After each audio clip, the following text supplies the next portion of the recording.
Now, Natalia Barbu will return to the Eurovision stage after 70 years to represent Moldova in this year's competition. She, of course, participated in Eurovision before. The jury unanimously voted for her, with Valeria Pasha coming in second place. In the televote, we saw the exact opposite happen of that result, meaning that they both were tied for points on 22. The juries were then the tiebreaker, and Natalia Barbu was crowned the winner. She will bring the song In the Middle to the first semi-final at the Eurovision stage. What did you think of the song? Did you watch the show? What did you think of it? So I didn't watch the show because I was watching others. Sorry, Moldova. I have listened to Natalia's song and I did enjoy it. At the same time, I am very worried this is going to go into the pop song category where it's like, oh, this is a nice song, and now it's going to get forgotten. Falling Stars by Lydia Isaac, in my opinion, is another good example of this from Moldova. Pop banger gets forgotten. The violin is a nice gimmick, but it's been done at Eurovision, so we don't know how well that's going to fare. In terms of the show, I was mainly focused on the fact that it was a totally messy, drama alert style, just chaos, because live on TV, Natalia Barbu accused Valeria Pasha of rigging the televote. Like, this is the kind of entertainment you only get in like obscure Eastern European national finals. So and now apparently after the fact, the other thing, it will happen the other way around, that Valeria wants to challenge the outcome because of how the juries voted, right? Yes. So she's posted on Instagram saying that she's decided with her team to look into overturning the result. I think this is really funny because this happens every year and it never works.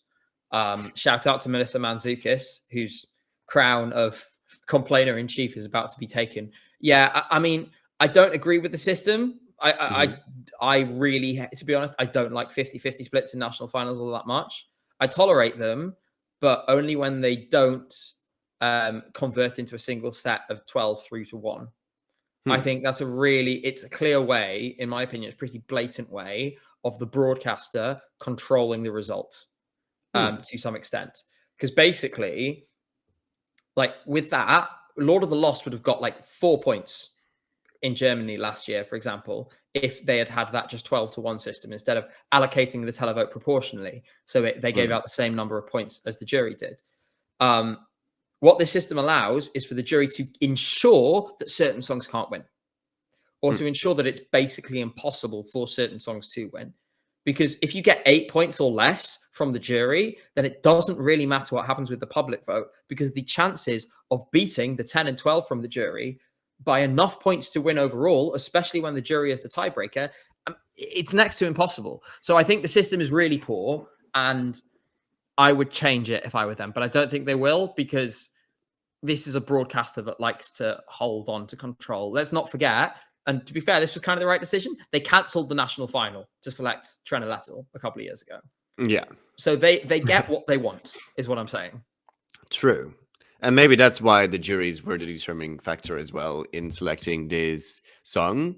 I, on the other hand, quite like that they converted to 12-1, because it makes it a bit more fair in a way that you, I don't know, sometimes with the televote, you have so many more points being allocated to one song where it would have been impossible if you done that at Eurovision. Like with Eurovision, you get it from different countries, so then the voting goes a bit differently. It's just a bit complex, but I kind of like it when they transform it.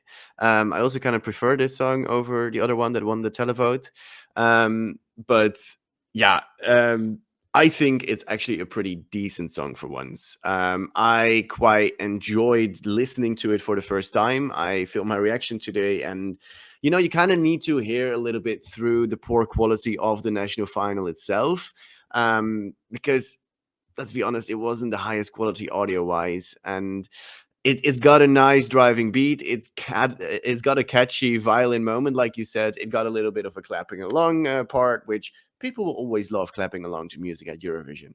Very offbeat because of the sound waves and stuff, but people love to clap along to it. And I think Moldova will be one of those countries again that will be underrated for a very long time. And then at Eurovision, it'll be like, hey guys, we're just here to play still. You guys forgot about us, but we know what we're doing. We're Moldova. I mean, it does happen like practically every year. I mean, I feel like there was a Every little year. bit more around Pasha Parfeny because it's Pasha Parfeny, but like Trena, everyone just, nobody gave it a second thought. Thinking back further, Doridos is another example of this. They showed up and everyone was like, wow, this staging is genius. They're still the they did really biggest grower in the odds. I'm not sure ever, because I, of course, don't watch Eurovision for incredibly long, but they went from like 41st in the odds to 9th in one day, which is like so mental how staging can change so much. And Moldova is so good at that. With such a small budget, they always make sure that their stagings look very, very, very good. So yeah, I'm very excited to see what they'll do. Yeah. So don't write off Natalia, but for now, I'm saying it's going to struggle. My opinion could change in a few months. It's going to struggle as much as my voice did there. Did you just hear that voice crack? I was like, it happens to the best. Or just pretend that you have a cold as well, and you could. Yeah. What do you think will change from the staging? Like, the staging itself now was 5 copies of her basically performing the song.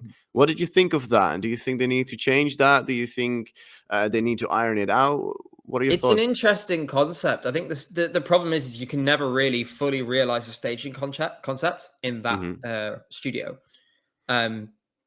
Moldova, like at a national level, Moldova is always going to be constrained by the fact that the resources are extremely limited. And that's going to be borne out across the entire show.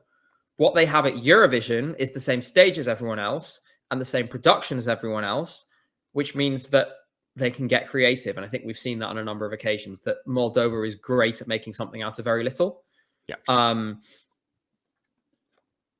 I think the other problem is, as ESC Matt Gaga has just pointed out in chat, excellent username, by the way, it is in semi-1, which is going to hurt it as well, because semi-1, as I'm sure we'll be elaborating on over the next few weeks, is insanely stacked already, and we only have like half the songs. So it's also in the first half, if I remember correctly. Let me look that up real quick. Moldova, second half. Okay, well, that could benefit them then, perhaps. Yeah, it's looking like it's already a very stacked one. We got like Ukraine, which is one of the big fan favorites at the moment. We already have Finland. A lot of songs still left to come from countries that usually tend to do quite well in Eurovision. So yeah, the semifinal 1 semi seems to be a bit more stacked than the semifinal 2 one. So I'm not too confident about Moldova's chances completely yet, but I also think we cannot write it off. And you can kind of never write Moldova off, but it's got a good sound to it. People will sleep on it, and that's okay. Moldova will do its thing, and we'll see. We'll see in Malmo how it goes. Let's see if there are any questions in the chat. If I can, while you're looking, if I can say one thing, a good point a couple of people have made about Blind Channel and Måneskin both doing well in 2021. Firstly, those songs are not all that similar. Secondly, while Måneskin were very popular, if you look proportionally at their televote compared to what happened with Cha Cha Cha, they are miles apart in terms of the ratio of like points per country. Cha Cha Cha is way ahead of basically every other entry in history, except for Stefania, of course. So my point is, like, you could be right, and it may spread in the way that you're saying. And of course, people can vote multiple times if they wish. But the more recent examples we have are of the televote bunching extremely hard. This happened in the semi-finals as well, where which semi-final was it? Where Southern Lights came 11th. Sorry to traumatize any Southern Lights fans in the chat. Where all of the points essentially went to 11 songs. Yeah. Like, the televote has bunched massively last year, and that is the most recent frame of reference we have. It could be that it goes back to how it was before. It might not do. We'll have to see. Also, Måneskin and Blind Channel are like a rock and a metal song, and like Germany, Australia, and Finland all had metal influences. So very different comparison in that way as well, as a metal lover myself. I have a question here from I'm Stefan. Moldova used to have the televoting break ties. Look at 2017. This year, they didn't announce who's breaking the ties and just declared Natalia as the winner. I think it is quite fishy. And I think that is also what the Parfeni, what was her, Valeria Parfeni, is trying to fight at, or maybe not fight, but like point out and make amends with basically how the entire system went, because she doesn't agree with how that was so shady, I guess. What do you think happened? Or do you think there's any reason for like it? I say, and without, obviously we don't know for sure, the reality is broadcasters, it's well known that broadcasters all essentially, well, most broadcasters have their thumbs on the scales in some way or another, whether that's the way they plot out the running order of the shows, on the most subtle end, or more severely by doing things like making juries the tiebreaker. Ultimately, with national selections, the broadcaster still has a huge influence, except in truly exceptional cases where one song runs away with it. Like, we'll come on to Lithuania in a minute, but I think there was nothing, like LRT could have done whatever they wanted. There is no way they would have stopped Sylvester Belt winning that selection. In most cases, they will have some preferences, and that's natural in some way, because from a tactical point of view, they want a song that's going to do well at Eurovision. They will have their own idea of what that is. Now, where the line lies in terms of what can you do to influence it in a fair way versus what is unfair gets blurred in a number of places. I think we should try and find out more first, though, and not come out now and say, well, this was rigged, that was wrong.